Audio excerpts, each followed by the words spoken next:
Video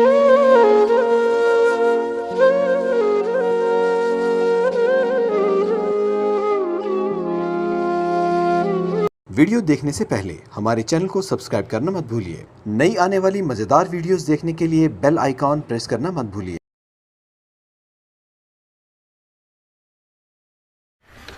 بسم اللہ الرحمن الرحیم۔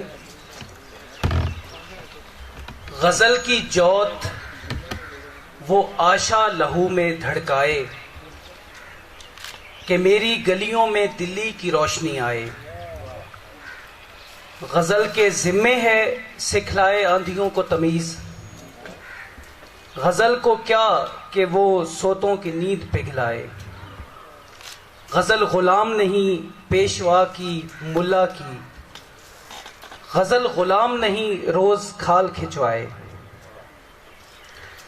غزل معاملہ بندی نہیں کمینوں کی، غزل حریصوں کی باندی نہیں کہ ڈر جائے۔ غزل فضاؤں میں تانبے کی چھان بین کرے، غزل کے ذمے نہیں ہے ڈرون رکوائے۔ کوئی جنونی کراچی کی کاٹ دے کونچیں، غزل کو کیا کہ کوئی کوئٹہ کو زہرائے۔ غزل کو کیا کوئی کابل کی کوہنیاں باندھے، غزل کو کیا کہ لٹا لیبیا جھلسوائے۔ غزل کو کیا کوئی مشہد کے دل میں چھید کرے، غزل کو کیا کہ کوئی مصر کو زلیخائے۔ غزل کنیز نہیں کوڑیوں سے عقد کرے، غزل کنیز نہیں روز جسم نچوائے۔ اور غزل کہ ارض و سماوات کا جھروکا ہو، وہ پارچہ ہو کہ جس میں خدا نظر آئے۔ غزل جگاتی پھرے سوئی پتلیاں عامر، اور اس سے پہلے کہ دنیا کا حسن مر جائے۔ عامر سہیل کے کچھ شعر میں نے ابھی آپ کے سامنے پیش کیے۔ درسی کتابوں میں غزل کی پڑھائی گئی تعریف نے ہمیں اسکول کے زمانے نے بہت گمراہ کیا۔ ہم غزل کو عورتوں کی گفتگو یا عورتوں کے بارے میں گفتگو یا زخمی ہرن کی چیخ سے سن کر بہت چونکے، اور ایک احساس گناہ نے ہمیں آ لیا۔ ہمارے ہاں غزل کو شاید انہی معنوں میں لیا جاتا ہے جن معنوں میں لفظ محبت کو لیا جاتا ہے۔ جیسے لفظ محبت کا ادراک ہمیں بہت دیر سے ہوا، ویسے ہی غزل کی اصل شناخت بہت دیر سے ہوئی۔ قصیدے کے تشبیب اور گریز سے گزرتی ہوئی غزل میر کے ہاں پہنچی تو وہ خدائے سخن کہلایا۔ غالب نے غزل کو تنگنائے غزل کا تانا ضرور دیا، مگر اس میں ہی اپنی بقا تلاش کی۔ خود اقبال کے ہاں ان کی نظموں میں بھی تاثیر اسی وجہ سے پیدا ہوئی کہ وہ شعر کی عقائد پر قائم ہوتی ہیں۔ بعد میں جب نظم کا غلغلہ اٹھا تو سمجھا گیا کہ شاید غزل بطور صنف مر جائے۔ کلیم الدین احمد نے اسے نیم وحشی صنف سخن بھی قرار دیا، لیکن اس دور میں اور اس کے بعد بھی فیض صاحب، ناصر کاظمی، فراق گورکھپوری جیسے شعراء نے غزل کی شمع کو روشن رکھا، اور وہاں سے چلتی ہوئی غزل 80 کی دہائی میں اور 70 کی دہائی میں ظفر اقبال، احمد مشتاق اور اس طرح کے شعراء نے اس کو مزید جو ہے طاقت بخشی غزل کے لہجے کو۔ تو ہمارا جو موضوع ہے اس پر میں بلا تاخیر اس طرح سے آؤں گا، اور چونکہ یہاں بہت سارے طالب علم بیٹھے ہیں تو ایک غزل کے بارے میں ایک مختصر سا میں نے اس کے سفر کا ذکر کیا۔ تو ہم موجودہ دور کے 21ویں صدی کی جب غزل پہ پہنچتے ہیں تو ہمیں 20ویں صدی کے نصف آخر کی غزل میں بہت ساری جو ادبی تحریکیں ہیں ان سے وابستہ غزل نظر آتی ہے۔ بہت سے شعراء ترقی پسند تحریک سے وابستہ ہوئے، بہت سے شعراء جو ہے حلقہ ارباب ذوق اور اس سے پہلے رومانوی تحریک سے وابستہ ہوئے، لیکن 21ویں صدی کے آتے ہی دنیا میں اتنی پے در پے تبدیلیاں ہوئیں، اتنی جلدی سے ہمارے ہاں کچھ چیزیں پہنچیں۔ مثلاً ہمارے ہاں جب بہت سارے نظریات پہنچے تو ان نظریات کا رد بھی دنیا میں آ چکا تھا۔ ہمارے ہاں جب جدیدیت ابھی سمجھنے کی کوشش ہو رہی تھی تو دنیا میں پس جدیدیت کا غلغلہ ہو رہا تھا۔ ہمارے ہاں جب بات ساختیات کی ہو رہی تھی تو دنیا اس وقت مابعد ساختیات سے بھی آگے بڑھنے کی کوشش کر رہی تھی.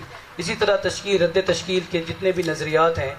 تو میں پہلا سوال ڈاکٹر اورنگزیب نیازی صاحب سے کرنا چاہوں گا کہ وہ کیا سمجھتے ہیں کہ 21ویں صدی کی جو غزل ہے، 21ویں صدی کا نوجوان جو غزل کہہ رہا ہے، تو کیا وہ کسی تحریک سے وابستہ ہے یا وہ ان تحریکوں سے خود کو الگ رکھتے ہوئے غزل کو آگے بڑھانے کی کوشش میں مصروف ہے؟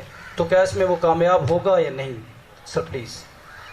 دیکھیں، جب ہم بطور خاص 21ویں صدی کی غزل کی بات کرتے ہیں تو اس سے ہمیں پہلے یہ طے کرنا پڑے گا کہ کیا 21ویں صدی کی غزل اپنے اسلوب، اپنے ڈکشن اور اپنے موضوعات کے حوالے سے 20ویں صدی کی غزل سے مختلف ہے یا نہیں ہے، اور اگر مختلف ہے تو کن بنیادوں پر مختلف ہے.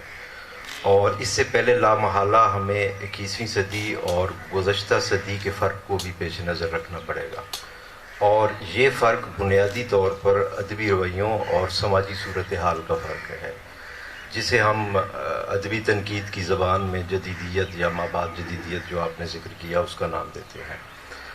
جدیدیت کا آغاز ہمارے ہاں 1960 کی دہائی میں ہوا، اور شمس الرحمان فاروقی صاحب نے تو باقاعدہ اس کے لیے 1955 کا سن بھی متعین کیا ہے.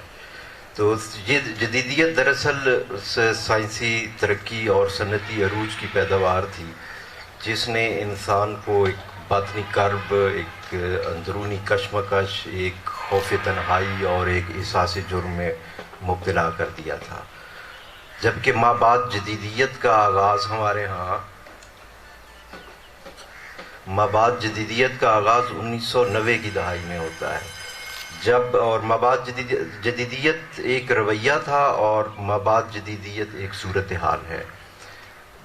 اور یہ صورتحال دراصل جنم اس نے اس وقت لیا جب سرمایہ دار قوتوں نے ایک نئے ڈھنگ سے اپنے آپ کو ظاہر کرنا شروع کیا، یا نئے طریقے سے روبہ عمل ہوئیں اور صارفی معاشرت اور کنزیومر اکانومی کے ہتھ کنڈے انہوں نے استعمال کیے. اس صورتحال کے اندر آج کے انسان نے یہ محسوس کیا کہ وہ بذات خود ایک شے بن چکا ہے، جسے کلی طور پر یا جزوی طور پر کہیں نہ کہیں کسی نہ کسی صورت میں برائے فروخت رکھ دیا گیا ہے. تو مابعد جدید غزل یا 21ویں صدی کی غزل جو ہے وہ دراصل اس صورتحال کی غزل ہے، اور وہ اس صورتحال کو خطاب کرتی ہے اور ان سوالات سے الجھتی ہے جو اس صورتحال نے پیدا کیے ہیں. تو اس غزل کے ایک تو دو پہلو ہمارے سامنے اہم ہوں گے. ایک تو اس کا تاریخی یا زمانی پہلو ہے. تاریخی یا زمانی پہلو سے مراد یہ ہے کہ یہ ایک تقویمی حقیقت ہے، کیلنڈری حقیقت ہے کہ 21ویں صدی کا جب باقاعدہ آغاز ہوتا ہے تو ہم یہ طے کریں کہ 21ویں صدی کے آغاز کے بعد جو غزل لکھی گئی ہے صرف وہی 21ویں صدی کی غزل ہے. جبکہ دوسرا پہلو اس کا شعریاتی پہلو ہے، اور جب اس کی شعریات پر ہم غور کریں گے تو ہمیں یہ نظر آتا ہے کہ جسے ہم 21ویں صدی کی غزل، یا آپ اسے مابعد جدید غزل کہیں یا جدید تر غزل، یا جو بھی کوئی بھی نام اس کے لیے آپ طے کر لیں، اس کی شعریات جو ہے اس کے نشانات پہلے سے موجود تھے. ان تمام نہ صرف یہ کہ 21ویں صدی کے شعراء کے ہاں جو 21ویں صدی کے بعد جنہوں نے غزل لکھنا شروع کی، بلکہ اس سے پہلے کے جو شعراء حتیٰ کہ 80s سے جو غزل لکھ رہے تھے، جن میں سعود عثمانی، فرحت احساس، ضیاء الحسن، حمیدہ شاہین عباس اور عباس صابش، اور یہ سارے لوگ جو بلکہ اس سے بھی پہلے میں تو عرفان صدیقی اور ظفر اقبال کے ہاں بھی مابعد جدیدیت کے اثرات جو ہیں ان کے ہاں بھی آپ کو جو ہے وہ نظر آتے ہیں. تو 21ویں صدی کی غزل کا جو بنیادی عنصر ہے وہ اس کی داخلی اور شخصی وابستگی ہے، جو اسے ترقی پسندی اور جدیدیت سے قریب بھی کرتی ہے اور اس سے الگ بھی کرتی ہے. جب ہم وابستگی کا ذکر کر رہے ہیں تو ترقی پسندی کے اندر وابستگی ہے، لیکن وابستگی کی نوعیت مختلف ہے. ترقی پسند غزل کی وابستگی جو ہے وہ نظریاتی وابستگی ہے، جبکہ مابعد جدید یا 21ویں صدی کی غزل کی وابستگی جو ہے وہ زمینی اور سماجی وابستگی ہے، اپنے زمین سے وابستگی ہے اور اپنے سماج سے انسلاک ہے. تو جو غزل 21ویں صدی کے اندر اپنی سماجی حرکیات کو مخاطب کر رہی ہے، اپنی سماجی حسیات سے، اپنے عصری حسیات سے منسلک ہے اور جو زمین سے وابستہ ہے. اور یہ بنیادی بہت خاص بات جو 21ویں صدی کی غزل کے اندر آتی ہے، یہ اس کا اپنی زمین سے اور اپنی مٹی سے وابستگی ہے. اور اس کے لیے وہ 21ویں صدی کے جو نوجوان شاعر ہیں وہ بار بار اپنے ثقافتی ورثے کی طرف رجوع کرتے ہیں. اور یہی وجہ ہے کہ ان کے ہاں داستان، لوک کلچر اور مذہبی واقعات جو ہیں ان سے اخذ و استفادے کا عنصر بھی نظر آتا ہے. کربلا کا استعارہ بہت زیادہ استعمال ہو رہا ہے اس غزل کے اندر. اسی طرح سے شجر کا استعارہ، درخت کا استعارہ، کیونکہ درخت وہ چیز ہے جو اپنی مٹی سے وابستہ رہتا ہے اور ہر طرح کے موسموں سے کے اندر اپنی جڑوں کے ساتھ قائم رہتا ہے. تو یہ بنیادی عنصر جو ہے نئی غزل کا یا 21ویں صدی کی غزل کا. میں اسی میں ایک اور وضاحت چاہوں گا اپنے زمین کے ساتھ اور اپنے کلچر اور ثقافت کے ساتھ وابستگی کی بات کی. جہاں دنیا اس وقت موجودہ دور میں ایک وہ گلوبل ولیج یا گلوبل روم تک آ پہنچی ہے اور مختلف علوم اور جو دنیا میں لکھا جانے والا ادب ہے وہ ایک دوسرے سے متعارف ہو رہے ہیں اور ایک دوسرے پر اثر انداز ہو رہے ہیں.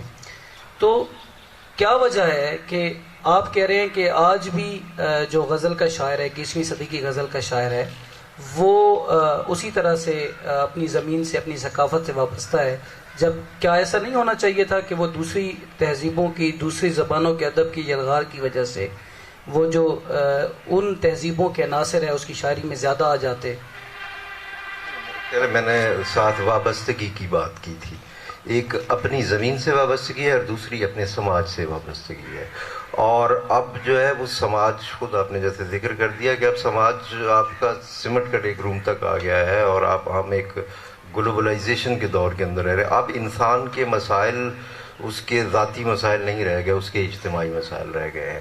تو 21ویں صدی کی غزل کا ایک بنیادی خاصہ یہ ہے کہ وہ وابستہ ہے پوری دنیا کے ساتھ اور پوری دنیا کے مسائل کی. جیسے پہلے میں نے ذکر کر دیا مابعد جدید صورتحال کا. تو مابعد جدید صورتحال جو ہے وہ تو صرف اس خطے کا، حالانکہ غزل صرف ہمارے اس بر صغیر کے خطے کی یا چند زبانوں کی صنف ہے، لیکن اس کا جو موضوع ہے وہ اتنا وسیع ہو چکا ہے کہ وہ عالمگیر ہے. بہت شکریہ. اب میں احمد عطا کو اس گفتگو میں شامل کرنا چاہوں گا. احمد صاحب کے خیال میں جس طرح سے یہ ابھی ڈاکٹر اورنگزیب نے ذکر کیا دنیا میں ہونے والی تبدیلیوں کا، تو اس میں جتنی ہمارے ہاں اردو میں اصناف تھیں، وقت کے ساتھ ساتھ بہت ساری ہماری کلاسیکی اصناف جو ہیں وہ معدوم ہوتی چلی گئیں. اب قصیدہ یا مثنوی اس طرح سے نہیں لکھی جا رہی جس طرح اس کا عروج تھا. لیکن کیا وجہ ہے کہ اتنا زیادہ غزل کے خلاف آوازیں اٹھیں، نظم کی تحریکیں چلیں، نظم میں ایک بڑے بڑے نام سامنے آئے، لیکن غزل نے خود کو نہ صرف برقرار رکھا ہے بلکہ نئی صدی کا جو نوجوان ہے وہ کہہ پھر بھی غزل رہا ہے. اس میں جو ایک بڑی تعداد ہے نوجوانوں کی، اس میں کوئی شک نہیں کہ نثری نظم اور دوسری اصناف سے بھی وابستہ نوجوان ہیں، لیکن ایک بڑی تعداد جو ہے وہ آج بھی غزل سے وابستہ ہے. تو آپ کے خیال میں وہ کون سی وجوہات ہیں جن کی وجہ سے غزل جو ہے اپنا یہ وقار جو ہے برقرار رکھ پائی ہے، اور آپ کے خیال میں یہ مزید کیا غزل آنے والے دور میں اپنے آپ کو برقرار رکھ پائے گی کہ نہیں؟ شکریہ بلال. اتنے عالمانہ سوال کا میں متحمل نہیں ہو سکوں گا، لیکن جو مطلب میں کوئی عالم فاضل آدمی نہیں ہوں، اسی لیے وہ مجھے جان کے چھیڑ کے پروفیسر کہہ کے گیا ہے زاہد. تو بات یہ ہے کہ غزل ہمیشہ سے ہماری روایت کا، اس خاص ہندوستان کی روایت کی امین رہی ہے. یہ غزل پہ بڑی تہمتیں لگیں، بہت کچھ کہا گیا، کچھ آپ نے شروع میں ارشادات بھی فرمائے. وہ پھر بھی اگر ہے تو وہ اس لیے ہے کہ وہ ہماری روایات کی امین ہے اور ہماری دھرتی سے، ہمارے اندر کے آہنگ سے، ہمارے اندر کی لے سے وہ بہت جڑی ہوئی ہے، ہم سے اور ہماری مٹی سے. بہت بے شک وہ فارسی سے آئی اور جو بھی، لیکن اس نے مطلب ہمیں اپنی لپیٹ میں لیا اور ہم اس کی لپیٹ میں آ گئے. اب بھی جو لوگ مطلب یہ جو بات آپ کر رہے تھے کہ اب لوگ غزل کہہ رہے ہیں، اور وہ غزل صرف کہہ ہی نہیں رہے، اتنی بھرمار ہو رہی ہے غزل کی کہ. اور پھر ایک بات میرے لیے بڑی حیران کن ہوتی ہے کہ اکثر نوجوان بہت اچھا مصرع تراشتے ہیں، بہت اچھا مصرع کہتے ہیں، لیکن عجیب بات ہے کہ وہ میں اس میں خود کو بھی شامل کر رہا ہوں اور آپ کو بھی، کیونکہ ہم لوگ بھی وہی لوگ ہیں جو اسی دور میں ہم نے لکھنا شروع کیا. اور ہمیں جو سینئرز ملے یہاں، فیصل ہاشمی صاحب، افضل خان صاحب تشریف فرمایا، سید انصر، یہ جو ہم سے ریسنٹ سینئر تھے، اور ان سے زیادہ ہمارے اساتذہ ڈاکٹر ضیاء الحسن صاحب، ڈاکٹر ابرار اور شاہین عباس صاحب، سعید الدین صاحب بھی تشریف فرمایا. یہ لوگ ہمیں ملے جو ہمارے آگے چل رہے تھے، اور ہم انہیں دیکھ کے اب مسئلہ یہ ہوا کہ ہم نے صرف انہیں دیکھا اور ان سے چند شعر سنے اور ہم نے شاعری شروع کر دی. ہم نے نہ تو اپنی روایت سے جڑنا چاہا، بھائی کوئی چیز بنانی ہو، پکانی ہو، گوشت لائیں اور اس میں سب کچھ ڈال دیں اور کوکر بند کر دیں تو بعد میں اسے بھون لیں تو کچھ بن جائے گا، لیکن اسے قورمہ نہیں کہا جا سکے گا. اب ایک چیز تو مجھے لگتی ہے کہ یہ جو ہماری اتنی بھاگ دوڑ ہے نا زندگی میں، اتنی بے ترتیبی ہے اور اتنی دوڑ ہے، اتنی سپیڈ ہے کہ ہم نظم اگر لکھتے ہیں تو وہ چند لوگ ہیں جو بہت بہتر نظم لکھ رہے ہیں. نثری نظم بہت سے نوجوان اس لیے لکھ رہے ہیں کہ ان سے وزن میں مصرع موضوع نہیں ہوتا، اور وہ نثری نظم کی کوئی بھی کتاب چھاپ کے پرے مارتے ہیں. غزل کہنے والے جو لوگ ہیں، ہم اپنی روایت سے تو اتنے ہٹے ہوئے ہیں. روایت نہ تو ہم نے دیکھی ہے اپنے معاشرے میں، اور جس جگہ ہم رہ رہے ہیں وہاں پہ نہ کوئی، میں سمجھتا ہوں کہ نہ کوئی تہذیب ہے اور نہ کوئی ترتیب ہے اور نہ کچھ، صرف اپنے اپنے کام میں بھاگ رہے ہیں، دوڑ رہے ہیں اور کچھ نہیں. تو وہاں پہ اب چلتے چلتے، بھاگتے بھاگتے مجھے غزل کہنی ہے تو میں کیا کر سکوں گا؟ ایک مصرع بن جائے گا، دوسرا مصرع نہ اس کے تلازمے کی کچھ سمجھ آئے گی، نہ دوسرے مصرے کی کوئی سمجھ آئے گی، وہ پکڑ کے کچھ بھی فٹ کر دوں گا اس کے ساتھ. میں نے ایک دن اسلم انصاری صاحب سے پوچھا، میں نے کہا یہ مجھے ایک مسئلہ لگتا ہے بہت، یہ جو بات کی غزل ہے کلاسکس میں نہیں ہے، بات کی جو غزل ہے اس میں مسئلہ لگتا ہے کہ بہت سے بڑے اچھے شاعر، وہاں پہ مصرع بہت شاندار ہوگا لیکن شعر نہیں بنا ہوگا، تو اس کی کیا وجہ ہے؟ تو وہ کہنے لگے بھائی ہم محنت ہی نہیں کرتے، ہم کیا کریں، ہم محنت ہی نہیں کرتے. اب ہم بھاگ دوڑ پہ محنت کرتے ہیں. جیسے ہمیں پہلے علماء ملتے تھے، یہ اس گاؤں میں جاؤ وہاں بھی فارسی کا عالم بیٹھا ہوا ہے، دوسری جگہ جاؤ وہاں پہ عربی کا کوئی عالم بیٹھا ہوا ہے، تیسری جگہ جاؤ وہ حافظ کا پورا حافظ ہے، غالب کا پورا حافظ ہے. اب یہاں پہ یہ سب کچھ بھی میسر نہیں آتا، اور وہ جو تہذیب اور تربیت اور وہ سارے معاملات تھے وہ بھی. اور پھر ہم لے اڑا، ہم نے جلدی میں سارا کچھ کرنا چاہا. ہم نے چاہا کہ یہ جو اتنی دوڑ لگی ہے تو ہم بھی فٹافٹ وہ گلی چھوٹی سی توے پہ ڈالیں اور روٹی پک جائے اور دکھائیں کہ اماں پہلی روٹی پکا لی ہے میں نے. تو یہ ہم کر رہے ہیں. محمد سلیم الرحمان سے ایک دن کچھ گفتگو ہو رہی تھی تو انہوں نے مجھے ایک بات کی. انہوں نے کہا بھائی احمد عطا، یہ جو ادب ہے یہ ایک لانگ ریس ہے، یہ ایسا نہیں ہے کہ 500 میٹر کی دوڑ ہو یا 100 میٹر کی دوڑ ہو اور زور لگاؤ اور پہنچ جاؤ، بس یہ میراتھن ہے، یہ لانگ ریس ہے. تو ہم اس لانگ ریس کے متحمل نہیں ہو رہے، یہ مجھے لگتا ہے. میں ایک اضافہ کرنا چاہوں گا کہ غزل کے شاعر آج، 21ویں صدی کے غزل کے شاعر کو آج یہ مسئلہ واقعی درپیش ہے اور اسے اپنے ہونے کا جواز دینا پڑے گا. اگر آج 21ویں صدی کے اندر بھی وہ 19ویں یا 20ویں صدی کی لفظیات کے ساتھ اور انہی پرانے موضوعات کے ساتھ اور انہی پرانے استعاروں کے ساتھ اگر وہ بات کر رہا ہے تو میرا خیال ہے پھر غزل کو جو ہے وہ مشکل درپیش رہے گی. ایک منٹ، یہ ایسا نہیں ہے کہ وہی، مطلب ہاں 70 سے لے کے اب تک ہمارے پاس چند گنے چنے ستارے ہیں، چراغ، آئینہ، دریا صحرا، بس یہ دریا صحرا تو پہلے سے، لیکن یہ جو چراغ، آئینہ اور کچھ کوزہ گر، انہی کو ہم لے کے گھما رہے ہیں. بلکہ میرے جیسے تو کئی اس طرح گھومتے جا رہے ہیں جیسے وہ ایک جب خارش زدہ کوئی ہو جاتا ہے اور گھومتا ہے اپنی پونچھ پہ کانٹنے کے لیے اور گول گول گھومتا چلا جاتا ہے، تو اسی طرح گھومتے چلے جا رہے ہیں. لیکن اب ہمیں جو جس طرح کا معاشرہ ہے نا، غزل کی تہذیب او کی کہاں متعمل ہے. اب عمران خان کہتا ہے او نواز شریف، تو ہم بھی غزل میں او باندھ دیتے ہیں. ٹھیک ہے، وہ جو تو تڑاک ہم سارے اپنے معاشرے میں سن رہے ہیں. اب شاعر کیا سمجھتا ہے 21ویں صدی کا کہ تف کہہ دینے سے، افسوس کہہ دینے سے، یا مطلب لعنت یا اس طرح کے الفاظ لے آنے سے میری ایک تو ڈکشن نہیں بن گئی غزل کی، اور دوسرا میں بڑا بدماش شاعر، میں بڑا شاندار شاعر ہو گیا. تو اب وہ کوشش تو کر رہا ہے، لیکن وہ اسی تہذیب سے لے گا نا، اسی تہذیب سے لائے گا، تو وہ کہاں. میں اگر 1 منٹ دے دیں تو میں، یہ ظاہر ہے وہ ہمارا آپس میں مباحثہ نہیں ہے، مذاکرہ کر رہے ہیں، تو اس میں ایک بات اضافہ کرنا چاہوں گا. 21ویں صدی کے شاعروں نے بہت سارے ایسے الفاظ جو معمولی مظاہر تھے یا روزمرہ استعمال کے الفاظ تھے، جیسے کمبل، چائے، گلاس، بوتل، میز، تالا، چابی، اس طرح کے استعمال کیے اور بے دھڑک استعمال کیے ہیں. یہ احمد عطا کی بات درست ہے کہ بعض لوگوں نے اس کو فیشن کے طور پر اور اپنی انفرادیت کے لیے استعمال کیا اور ایک طرح سے مزے کا خیز طور پہ استعمال کیا ہے. لیکن اس کے ساتھ کچھ شاعروں نے اس کو اتنی تخلیقی سطح پر بھی استعمال کیا ہے اور ان نئے لفظوں کو، غزل کی جو لفظیات نہیں تھی، غزل، قدیم غزل کی یا روایتی غزل کی، اس کو غزل کے اندر لے کے آیا ہے. میں اب آگے حسنین محسن صاحب کی طرف بڑھتا ہوں، اسی سوال کو تھوڑا سا آگے لے کے.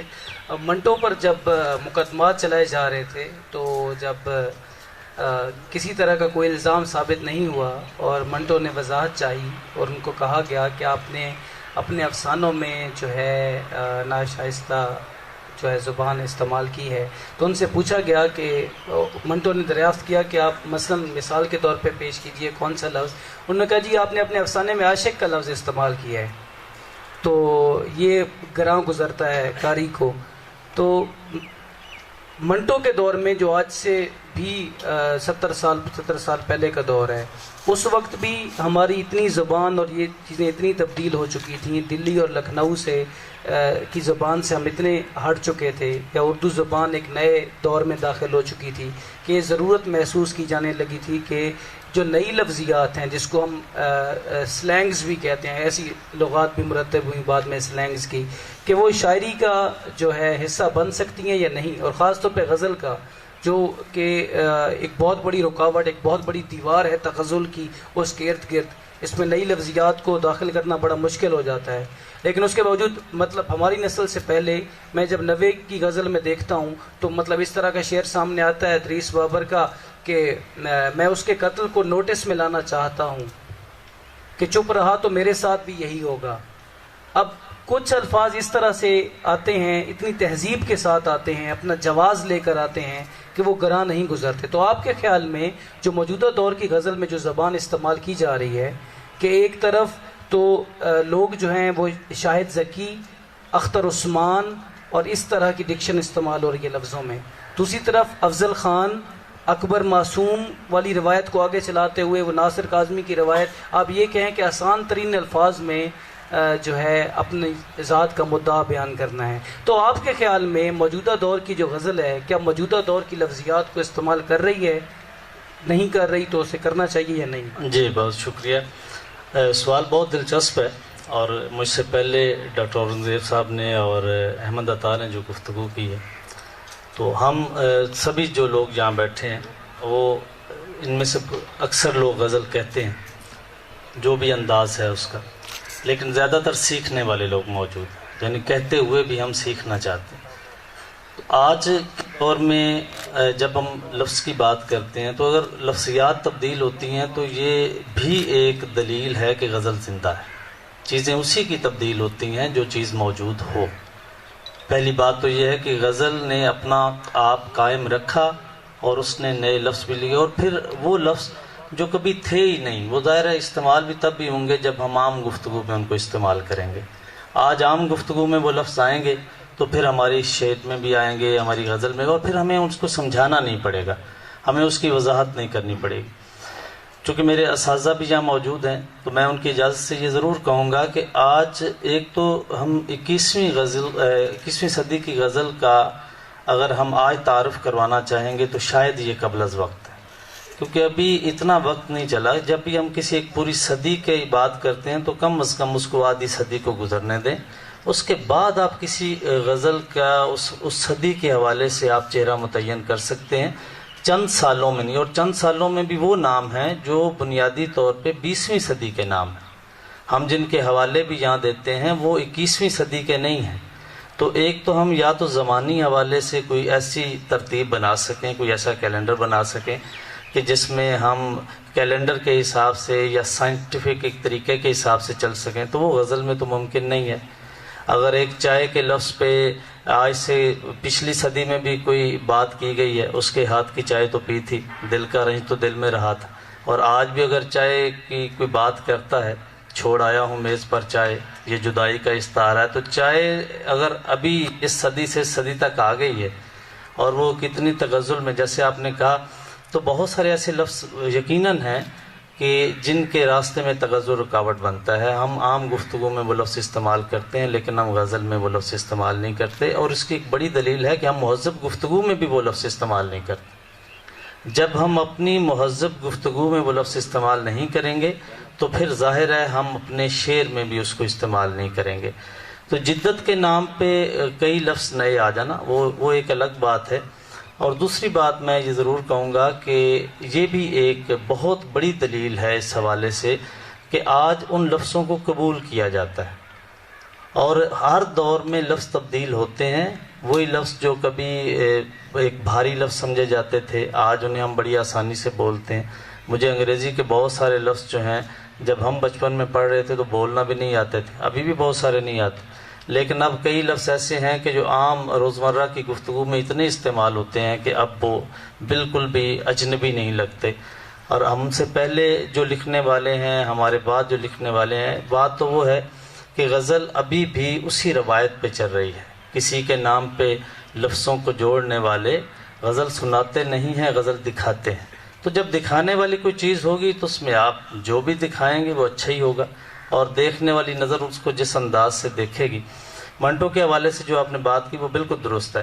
آج بھی ہم کئی ایسی محفل میں جانے کا اتفاق ہوتا ہے، وہاں غزل سناتے ہوئے پہلے دیکھتے ہیں کہ ان میں کوئی ایسا شعر تو نہیں ہے جو یہ علامہ صاحب کو برا لگے گا، یہ کوئی ایسا شعر تو نہیں ہے جو اس حیت والے شخص کو برا لگے گا۔ تو وہ ابھی بھی دیکھنا پڑتا ہے، اور کسی جگہ پہ کوئی، اور یہ وہی معیار ہے جو گفتگو کا معیار، کہ آپ ہر جگہ پہ اس طرح کی گفتگو نہیں کرتے۔ ہم دوستوں میں بیٹھ کے، یہ احمد عطا یقیناً اتنا مہذب نہیں ہے، ہم بیٹھتے ہیں تو آج تو ماشاءاللہ وہ جتنی تہذیب سے گفتگو کر رہے ہیں، تو اس کا مطلب یہ ہے کہ جو جگہ ہوتی ہے اس طرح کی ہم بات کرتے ہیں، اور اسی طرح کے پرشیر میں ہم بات کو لاتے ہیں۔ میں اسی کو تھوڑا سا آگے بڑھاتے ہوئے ڈاکٹر اورنگزیب عالمگیر کی طرف آنا چاہوں گا، اور عالمگیر میرے زبان سے نکل گیا، استاد محترم کا ڈاکٹر اورنگزیب نیازی کی طرف آنا چاہوں گا۔ ابھی حسن محسن صاحب نے ذکر کیا زمانی ترتیب کا، تو میں اصل میں وہ ایک خیال میں کھویا ہوا تھا کہ کلاس میں نا ایک بچے نے ایک مرتبہ مجھ سے پوچھا کہ سر یہ جس طرح کی باتیں ہماری 9ویں 10ویں کے سلیبس میں ہیں، عشق کی اور محبت کی، یہی باتیں نثر میں جا کے ہم باہر کہیں تو لوگ ہمیں جوتے بھی ماریں گے، سینڈل بھی ماریں گے، کیا وجہ ہے؟ تو میں نے کہا بات یہ ہے کہ کچھ لفظ جو ہوتے ہیں نا وہ اپنی ایٹمولوجی کو کھو دیتے ہیں، ان کے ایک لفظ کے ساتھ ایک صوت اور ایک تصویر وابستہ ہوتی ہے، وہ جب پیچھے سے وہ صوت تو وہی رہتی ہے، شاید تصویر ہی وہ ہٹا دی جائے تو شاید فلم اور اس طرح کے ٹیم نے ان لفظوں کی حیت ہی تبدیل کر دی ہے۔ میر کے دور میں چمبے کی بات نظر نہیں آتی جب میر کا والد اس کو کہتا ہے بیٹا عشق اختیار کرو، لیکن آج کا کوئی والد بھولتے ہوئے بھی اپنی اولاد کو یہ نہیں کہے گا، یا اس کو کوئی اچھا والد سمجھے ہی نہیں جائے گا جس طرح کی بات کہے اپنی اولاد سے۔ تو میرا سوال آپ سے یہ ہے کہ جیسے انہوں نے کہا یہ جدید لفظیات سے مراد میرا صرف انگریزی کے لفظ یا چائے پیالی کے حد تک میں بات نہیں کرنا چاہ رہا. میں کہہ رہا ہوں کہ جس طرح فار ایگزامپل کمپیوٹر کی ہم بات لیتے ہیں تو کمپیوٹر کی اگر بچے یہاں کچھ کمپیوٹر کورس پڑھ رہے ہوں گے کہ ایک کلاس اگر ونڈو 98 ان کو پڑھائی جا رہی ہے، آنے والے اگر 10 سال کے بعد یا موجودہ دور میں ایون اب کسی کو کہیں گے وہ آپ کے نصاب میں شامل ہے تو بچے کہیں گے وہ پرانی ہو چکی ہے، آؤٹ ڈیٹڈ ہو چکی ہے، وہ آج کی تعلیم، آج کی سائنس، آج کا کمپیوٹر نہیں ہے، تو ہمیں موجودہ اور لیٹسٹ چیز پڑھائی جائے. ٹھیک ہے، لیکن اس کے مقابلے میں ہم دیکھتے ہیں کہ آج بھی ہماری یونیورسٹیوں میں ہم نے خود نصاب میں ارسطو کو بھی پڑھا، افلاطون کو بھی پڑھا، وہ لوگ آج بھی اتنے کرنٹ ہیں، میر غالب اقبال آج بھی اتنے لیٹسٹ کرنٹ ہیں اور آج بھی اتنے ہی زیادہ ہمیں موجودہ دور کے ساتھ منسلک نظر آتے ہیں. تو میرے خیال میں آپ سے پوچھنا یہ چاہتا ہوں، آپ یہ بتائیے آپ کے خیال میں کیا 21ویں صدی کی غزل ہم 21ویں صدی میں ہی سامنے والے شعراء کی غزل کو 21ویں صدی کی غزل کہیں گے، یا شروع میں جیسے آپ نے ذکر کیا کہ جو آدمی 60 کی دہائی میں شعر کہہ رہا تھا یا ظفر اقبال شعر کہہ رہا تھا تو آج اگر وہ موجودہ دور کے ساتھ منسلک ہے تو وہ بھی 21ویں صدی کی غزل ہے؟ آپ کیا کہیں گے؟ دیکھیں، کسی بھی صنف کا جب ہم بات کرتے ہیں اور کسی خاص مخصوص پیریڈ کے اندر بات کر رہے ہوتے ہیں تو اس کے دو پہلو جیسے میں نے پہلے ذکر کیا، ایک تاریخی یا زمانی پہلو ہے اور دوسرا اس کا شعریاتی پہلو ہوتا ہے. اگر ہم صرف 21ویں صدی کی بات کر رہے ہیں تو پھر تو ہمیں یہ طے کرنا پڑے گا کہ ہر وہ غزل جو 1 جنوری 2001 کے بعد لکھی گئی ہے صرف وہی غزل ہی 21ویں صدی کی غزل کہلائے گی، وہ نہیں باقی نہیں کہلائے گی.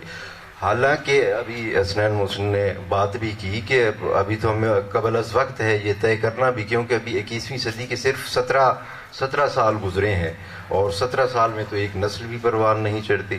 ہمارے پاس جتنے بھی 21ویں صدی کے شعراء ہیں ان میں بے شک ان میں سے بیشتر کی شاید کتابیں آپ کہہ سکتے ہیں 21ویں صدی میں ہیں، لیکن جو اپنی شناخت قائم کر چکے ہیں، جن کے اگر سعود عثمانی، عباس صابش اور فرحت احساس یا ضیاء الحسن کو آپ پچھلی صدی کے شعراء کے اندر بھی شامل کریں تو شاہین عباس کو، ادریس بابر کو، ذوالفقار عادل کو، یہ وہ لوگ ہیں جو انہوں نے 80 کی دہائی میں یا 90 کی دہائی میں غزل لکھنا شروع کی تھی.